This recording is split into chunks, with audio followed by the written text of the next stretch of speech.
Well, Ernie Pyle was a war correspondent during World War II, and he came from my home state of Indiana. So I thought I'd just read you a little bit of something that he wrote.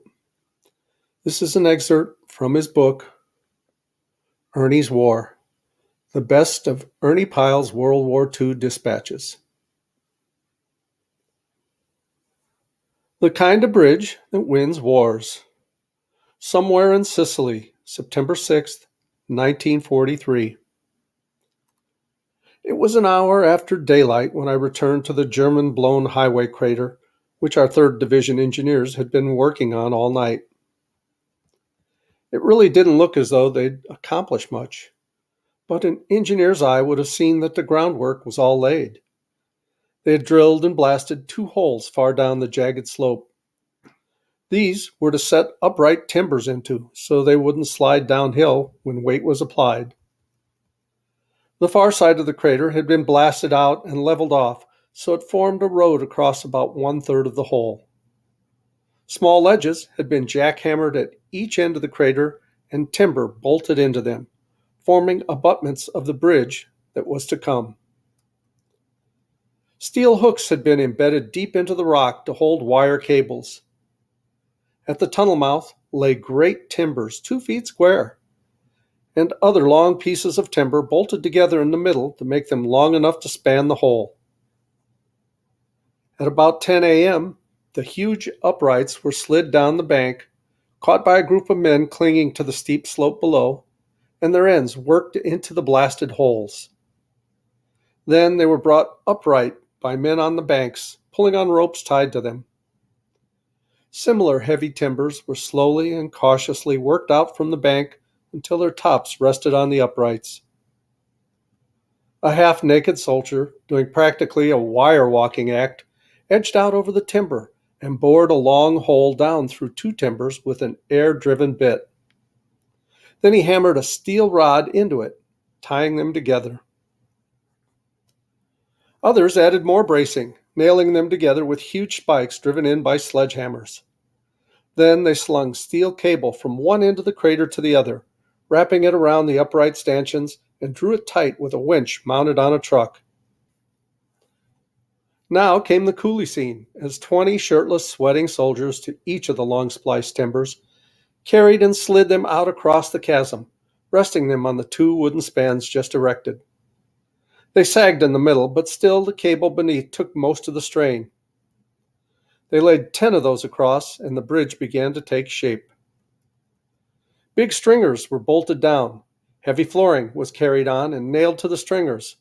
Men built up the approaches with stones. The bridge was almost ready.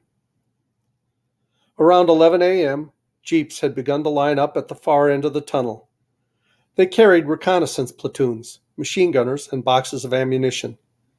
They'd been given number 1 priority to cross the bridge. First, Major General Truscott arrived again and sat on a log talking with the engineers' officers, waiting patiently. Around dusk of the day before, the engineers had told him they'd have jeeps across the crater by noon of the next day. It didn't seem possible at the time, but they knew whereof they spoke. But even they will have to admit it was pure coincidence that the first jeep rolled cautiously across the miracle bridge at high noon to the very second. In that first jeep was General Truscott with his driver, facing a 200-foot tumble into the sea if the bridge gave way. The engineers had insisted they send a test jeep across first. It wasn't done dramatically, but it was sort of a dramatic thing. It showed that the old man had complete faith in his engineers.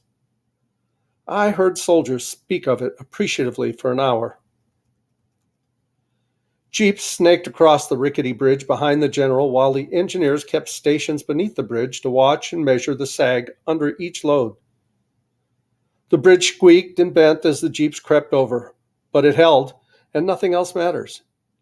When the vital spearhead of the division got across, traffic was halted again, and the engineers were given 3 hours to strengthen the bridge for the heavier traffic by inserting a 3rd heavy upright in the middle. That, too, was a terrific job, but at exactly 4 p.m., the first 3/4-ton truck rolled across, and they kept putting over heavier and heavier loads until before dark, A giant bulldozer was sent across, and after that, everything could follow. The tired men began to pack their tools into trucks. Engineer officers who hadn't been to sleep in 36 hours went back to their olive orchard to clean up. They had built a jerry bridge, a comical bridge, a proud bridge, but above all, the kind of bridge that wins wars. And they had built it in one night and half a day. The general was mighty pleased. Operation Husky ended on August 17, 1943, with the Allied capture of Messina on Sicily's northeastern coast, just 2 miles across the Strait of Messina from the Italian mainland. The Germans and Italians sustained heavy losses, mostly in prisoners, but 39,000 German soldiers were evacuated across the strait to the mainland under the cover of darkness.